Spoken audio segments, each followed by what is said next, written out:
हाय friends, मैं हूं Manav. Welcome to Movie Shoovie. करते हैं आपस में पॉजिटिव सा नमस्कार। और इस साल का पॉजिटिव नमस्कार तो बहुत ही अच्छा रहा है 2023 का। आज आखिरी दिन है 2024 में। कल आप एक किस्म से बहुत ही पॉजिटिव नोट के अंदर एंटर कर जाओगे। तो बहुत सारी ऐसी मूवीज़, कंटेंट जिन्होंने हमें एंटरटेन करा, बहुत सारे आर्टिस्ट जिन्होंने चीज़ें जो हैं काफ़ी ज़्यादा बिलीवेबल बना दी, वो सब चीज़ों के बारे में हम यहाँ पर डिस्कस करने वाले हैं। करीबन 8-9 ऐसे वीडियोज़ हैं जो मूवी शूवी रेटिंग्स के दायरे के अंदर आएंगे। एक साथ मैंने सारे शूट कर लिए हैं। कुछ के आपके पास नोटिफिकेशन आएंगे और कुछ के नहीं।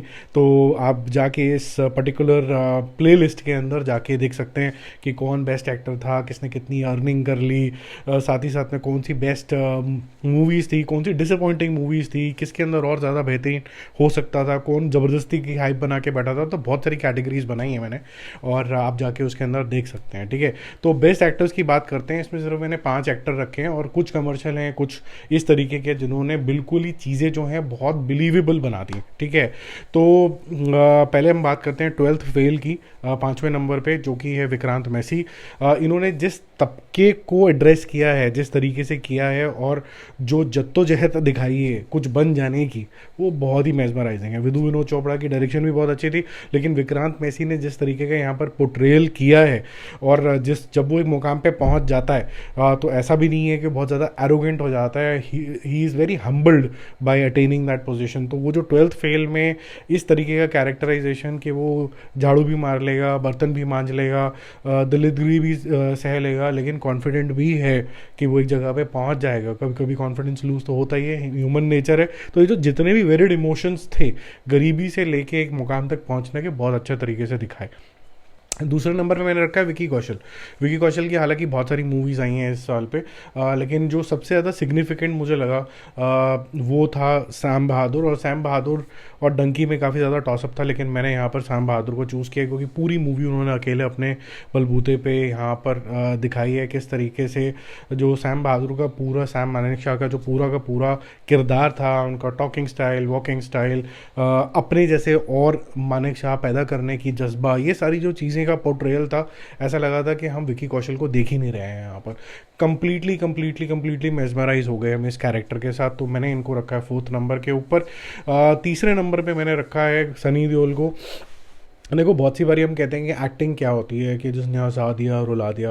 एक्चुअली में एक्टिंग सिर्फ वो नहीं होती है। एक्टिंग होती है स्क्रीन प्रेजेंस। एक्टिंग होती है कि जो कुछ भी स्क्रीन पे हो रहा है उसको बिलीवेबल बना देना। कई बारी सुपर हीरोज़ होते हैं, जैसे कि हेनरी केविल, अगर वो कहता है मैं सुपरमैन हूँ और मैं ये दीवार फान के आगे जान सकता हूँ, तो उसकी बॉडी लैंग्वेज, उसका बोलने का तरीका, उसको उड़ने का तरीका, बहुत सारी चीज़ें डेमोन्स्ट्रेट करेगा कि ये मैं कर सकता हूँ। तो सिमिलरली सनी देओल अगर ये कहता है कि ये चीज़ मैं उखाड़ सकता हूँ, और मैं उखाड़ के आज भी 66 की उम्र में खंबे उखाड़ सकता हूँ, तो आप बिलीव कर लेते हो। तो गदर 2 मेरे ख्याल से काफ़ी सिग्निफिकेंट मूवी रही है इस वजह से भी, क्योंकि सिर्फ ऐसा नहीं है कि सिर्फ शाहरुख खान की मूवीज़ चली हैं, बाकी मूवीज़ को लेके भी पब्लिक का रुझान बढ़ गया। ये सिग्निफिकेंट चीज़ जो स्टेप दिया, आई थिंक मेरे ख्याल से सनी देओल ने दिया, तो काफ़ी सिग्निफिकेंट हो जाता है।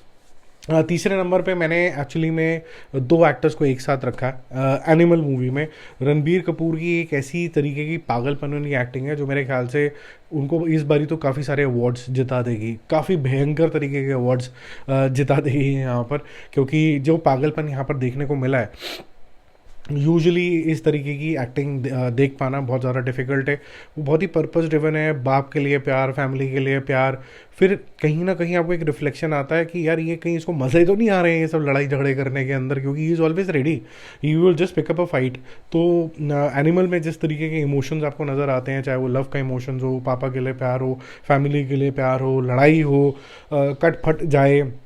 एक सीन आता है जिसके अंदर बोलता है कि यूरिन लीक हो गया तो क्या हो गया, बट मेरी लड़ाई तो अभी ख़त्म ही नहीं हुई, तो पागलपन है कि मेरे को तो जीना ही जीना है। तो that gives him a reason to kind of fight with in his body with a new heart and go for a fight with Bobby Deol. तो जो सेकंड बंदा मैंने रखा है यहाँ पर, Bobby Deol, without any dialogue, सिर्फ एक्सप्रेशन से अगर दिल जीत दिया किसी ने, और यहाँ तक बोल दिया गया कि यार मुझे इस आदमी का स्पिन ऑफ देखना है, या फिर अगर आपने एनिमल पार्ट 2 में, एनिमल पार्क के अंदर, या एनिमल 3 भी आएगी, इसके अंदर के बॉबी देओल ने देखा तो हम नहीं देख रहे। तो इस तरीके का अगर सिग्निफिकेंट 15 मिनट का अगर रोल कर सकता है 3.5 घंटे की मूवी के अंदर, तो सोचो उस आदमी ने कितना बड़ा इम्पैक्ट डाला होगा।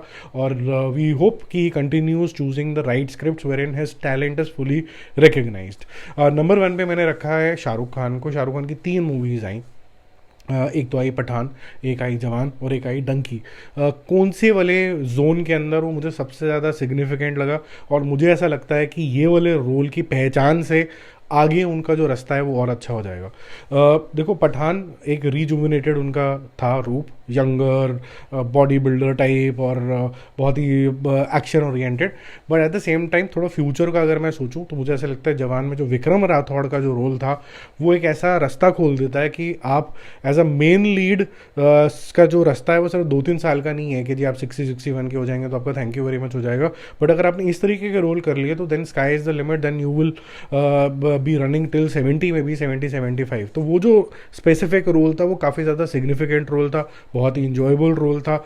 और शाहरुख खान ने जिस तरीके से बैलेंस किया एक्शन को विद बुढ़ापा दिखाते हुए, वो बहुत ही ज़्यादा स्टाइलाइज तरीके से किया गया था। तो नंबर 1 पे मैंने रखा है शाहरुख खान को। अब हो सकता है कि इसके अंदर से एक्टिंग वाइज अवार्ड्स किसी और को मिल जाए, जैसे फॉर एग्जांपल विकी कौशल ज़्यादा ले जाए, या फिर कहीं बॉबी देओल को बेस्ट सपोर्टिंग एक्टर मिल जाए, या फिर एक टॉसअप हो जाए कि यार शाहरुख खान को दें कि रणबीर कपूर को दें best actor of the year को।